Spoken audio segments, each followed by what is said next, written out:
Class 9 exercise 1.3 question number 3. Let's see.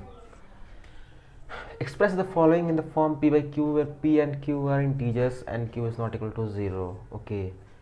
तो basically इस question में हमें 0.6 बार दिया हुआ है, इसे हमें या फिर 0.47 बार दिया हुआ है, इसे हमें p बाई क्यू के फॉर्म में लिखना है, मीन्स रैशनल नंबर के फॉर्म में लिखना है. ओके.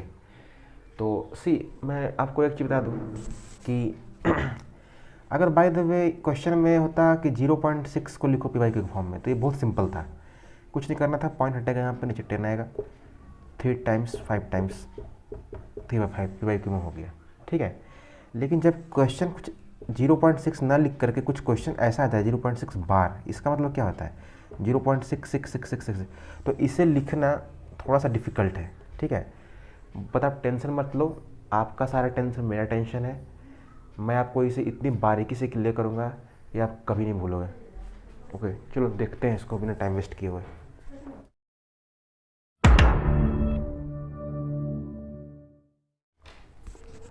सी 0.6 बार. सी सबसे पहले समझो कि 0.6 बार है क्या. सी 0.6 बार मीन्स 0. सी देखो, जिस पे भी बार रहेगा वो रिपीट होगा. ठीक है. यहाँ 7 बार है तो 7 रिपीट होगा, 7 7 7 7 7. अगर 47 बार आता तो 47 47 47 रिपीट करता.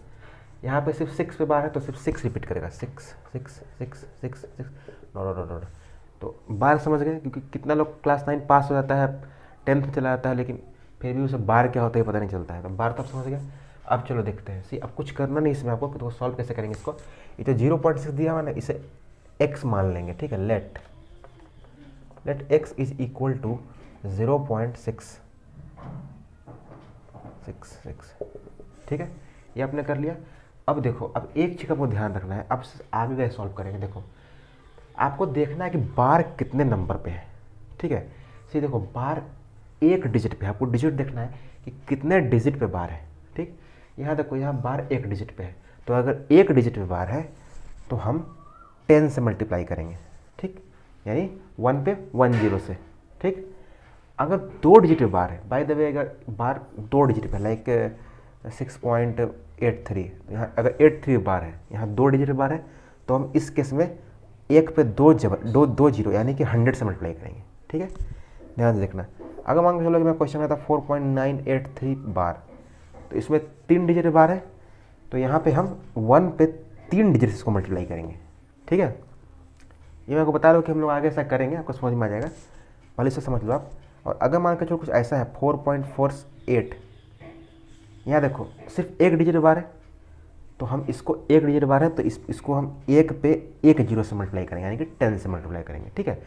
1 पे बार है तो 1 0 से, 2 पे बार है तो 2 0 से, 3 पे बार है तो 3 0 से, 4 पे बार है तो 4 0 से. ठीक है. बस खाली एक चीज़ रखना, तो 0 से पहले 1 रहेगा. ठीक है. अब चलो करते हैं. सी यहाँ पे कितने डिजिट पे बार है, ध्यान से देखो, सिर्फ और सिर्फ एक डिजिट पे. तो एक डिजिट पे तो 10 से करेंगे, यानी कि 1 पे 1 0 से करेंगे. ठीक है. मल्टीप्लाइंग, एक काम करो, जो ये x माने हो इसे आप इक्वेशन 1 मान लो. ठीक है. तो मल्टीप्लाइंग कुछ नहीं है, बहुत ईजी है ये. Multiplying equation 1 by 10. ठीक है. अब 10 से मल्टीप्लाई करोगे बोथ साइड. ठीक है. तो क्या हो जाएगा 10x इज इक्वल टू, अब देखो 10 से जब मल्टीप्लाई करोगे तो पॉइंट यहाँ से यहाँ चला जाएगा. आई hope you know the multiplication आपको आता होगा. पॉइंट यहाँ से यहाँ चला जाएगा. 10 से करोगे तो यहाँ से यहाँ चला जाएगा. 100 से करोगे तो 2 आगे बढ़ जाएगा. 1000 से करोगे 3 आगे बढ़ जाएगा. जितना उस पर जीरो होगा उतना आगे बढ़ जाएगा. सपोज 10 है तो 10 में 1 0 है तो 1 आगे बढ़ेगा. 100 है, 100 में 2 0 है तो 2 आगे बढ़ेगा, 2 डिजिट आगे बढ़ जाएगा. 1000 में 3 डिजिट है, 1000 से मल्टीप्लाई करोगे तो 3 डिजिट आगे बढ़ जाएगा, यानी कि यहाँ से यहाँ आ जाएगा, इस पोजीशन पे आ जाएगा यहाँ पे. ठीक है. तो अभी हमको 10 से करना है, यानी कि एक डिजिट 1 पे 1 डिजिट से करना है, 10 से करना है, तो ये 1 आगे बढ़ेगा. ठीक. पॉइंट जो 6 यहाँ लिखा हुआ है 0.6, ये पॉइंट यहाँ आ जाएगा. ठीक. 1 आगे, तो 6.66666 हो जाएगा ये. ठीक है. अब देखो, अब आपको क्या करनी क्या है, अब हो गया आपका, समझो कि सॉल्व हो गया है क्वेश्चन. कुछ करना नहीं इसमें, इसको इसे आप इक्वेशन 2 मान लो. अब इक्वेशन 1 को इक्वेशन 2 में से घटा दो. सब्ट्रैक्टिंग, इतना ईजी से बताऊंगा कि सभी कॉन्सेप्ट पानी की तरह क्लियर होंगे. सब्ट्रैक्टिंग इक्वेशन 1 फ्रॉम 2, क्वेश्चन 2 लिखे, दिस इज आवर इक्वेशन 2, ठीक है। उसमें से हमें घटाना है किसको, इक्वेशन 1 को घटाना है, तो इक्वेशन 1 को यहाँ लिखेंगे। Actually we are using column method of subtraction. I hope you have studied column method. तो यहाँ प्लस है तो माइनस हो जाएगा, ये प्लस है तो माइनस हो जाएगा, साइन चेंज होता है। 10x minus x 9x is equal to 6.00, ठीक है। तो therefore x is equal to क्या हो जाएगा, 6/9, सिंपल ट्रांसपोज मेथड, 2/3 3/3, 2/3, इसका आंसर क्या हो जाएगा 2/3, इसे आप ऐसे लिख दो 2/3। तो सी p/q फॉर्म में आ गया ये, जहाँ पे q नॉट इक्वल टू 0 है। See now I will solve next question. चलो अगर ये क्वेश्चन किसी को समझ में नहीं आया तो इसे देखो, इसे देख लोगे तो 100 नहीं 200% आपको समझ में आ जाएगा। चलो देखते हैं। अब इसमें करना क्या है, सी 0.47 बार, इसका मतलब क्या होता है 0. बार कितना नंबर पे 7 पे है सिर्फ, तो सिर्फ 7 रिपीट होगा, जितने बार जिस नंबर बार होगा सिर्फ वही रिपीट होगा, 7 7 7 7। इन द केस अगर बार 47 होता तो 47 47 47 47 रिपीट होता, ठीक है। तो ये हो गया। अब देखो करना है वो क्या है, जो ये क्वेश्चन दिया था इसको x मान लो, तो let x is equal to 0.47 bar, okay. यानी कि 47 बार यानी कि क्या है ये 4777, इसे आप इक्वेशन 1 मान लो, ठीक है। अब देखो, अब यहाँ मेन फंडा यहाँ पे आता है। सी यहाँ बार कितने डिजिट पे है, यहाँ आपको देखना है यहाँ बार कितने डिजिट पे है, मात्र 1 डिजिट पे, ठीक। तो इससे हम 1 पे 1 0 से मल्टीप्लाई करेंगे, यानी कि 10 से करेंगे। 1 डिजिट पे है तो 10 से, 2 डिजिट पे है तो 100 से, 3 डिजिट पे है तो 1000 से, ठीक है। ये केस है इसका। तो 1 डिजिट पे है तो सिर्फ और सिर्फ 10 से, multiplying both side, multiplying equation 1/10, तो क्या हो जाएगा 10x इज इक्वल टू, अब यहाँ देखो पॉइंट यहाँ पे है, 10 से करेंगे तो 1 आगे जाएगा, 100 से करते तो 2 आगे जाता है, यहाँ पे आ जाता, 1000 से करते तो यहाँ पे आ जाता। Simple multiplication, everybody knows this, 4.777। I hope आपको समझ में आ रहा हो। अब देखो आप कुछ करना नहीं, हमें इक्वेशन 2 से मान लेना है। अब हमें इक्वेशन 1 को इक्वेशन 2 में सब्ट्रैक्ट कर लेना है, सब्ट्रैक्टिंग इक्वेशन 1 फ्रॉम 2। इक्वेशन 2 पहले लिख लो यहाँ पे, 10x4 इक्वल टू 4.7777, ये लिख लिया हमने।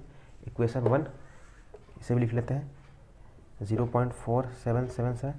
Now we gonna subtract this by using column method, sign change, plus minus minus plus minus, ठीक है। 10x minus x 9x is equal to, आप इसे रो मेथड से भी कर सकते हो, कोई फंडा नहीं, लेकिन कॉलम मेथड थोड़ा देखने में अच्छा लगता है और ईजिली हो जाता है यहाँ पे।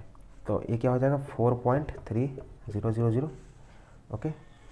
पॉइंट के बाद 0 का वैल्यू नहीं है, तो 9x is equal to 4.3, therefore x is equal to 4.3/9, 0 नीचे आएगा 10, तो इजी क्या हो जाएगा 43/90। See we have converted this into p/q form where q is not equal to 0, it's actually 90, ठीक है। ये सिंपल सा था।